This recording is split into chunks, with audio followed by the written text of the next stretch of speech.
Let's do a deep dive into the migration program planning levels in Australia. My name is Abby from Migration Centre of Australia. The government's announced what they're intending to do and providing the breakdown of the 185,000 people estimated to migrate into Australia for financial year 2024 to 2025. Now, you'll be able to see my screen. In this, it outlines exactly what the breakdown is. So there'll be 132,200 people planned for skilled migration, and this covers various visas, including employer-sponsored, skilled independent, regional, state and territory nominated, business and innovation investment visas. They're closed now, but they're still going to process applications that are still pending from previous years, global talent and distinguished talent. Then the family planning levels are a total estimated 52,500 people, and that's across partner, parent, child and other family visas, like remaining relative as an example. Now, this comes to about 185,000 in total. Now, from this, we want to focus on what's being broken down for the state invitations. And this is quite important because you need to understand that if you're looking to migrate to Australia, where should you focus on when deciding which state you should go for? So all of these visas are actually for permanent migration. So we're not talking about the temporary migration here. Now, if we look at the breakdown, we've released some reels on what is required for some different states, but this is the full breakdown for all of the states across Australia. Now, for the ACT, they've got 1,000 places for the subclass 190 and 800 places for the subclass 491. New South Wales has 3,000 places for 190 and 2,000 for 491.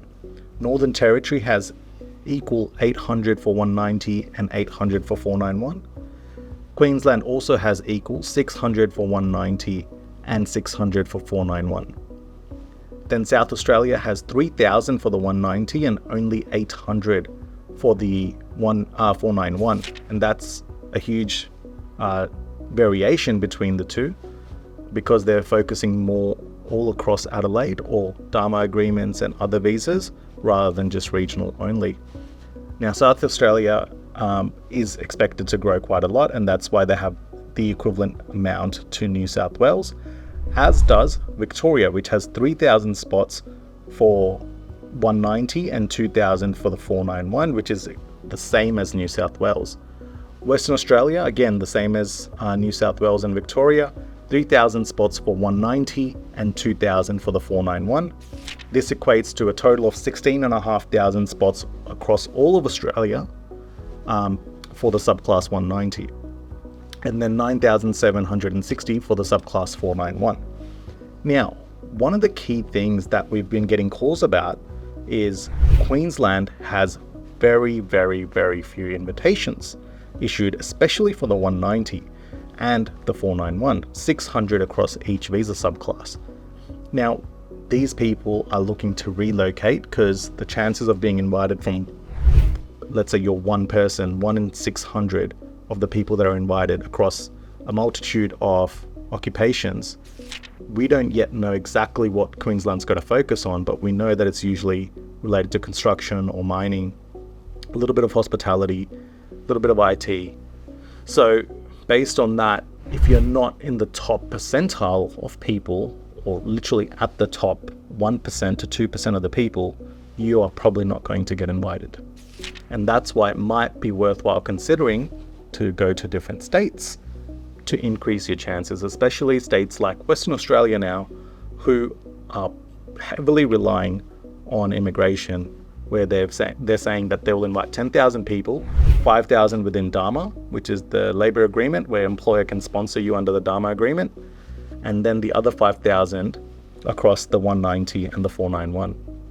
Obviously, New South Wales and Victoria have huge numbers as well, but the reason that these states may not be suitable for you is because of the competition there. So if you're not in the top percentile, we wouldn't really recommend you move there because you may have a higher competitive advantage in Western Australia or any of the other states.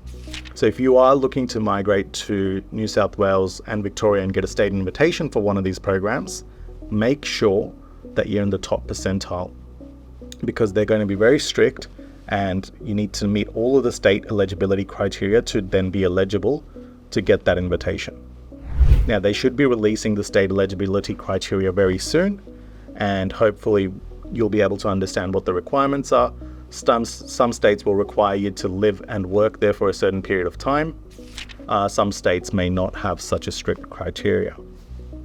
So once that's released, make sure you follow the state procedures. Each state will outline what needs to be done, or if needs to be another application, such as the registration of interest for Victoria.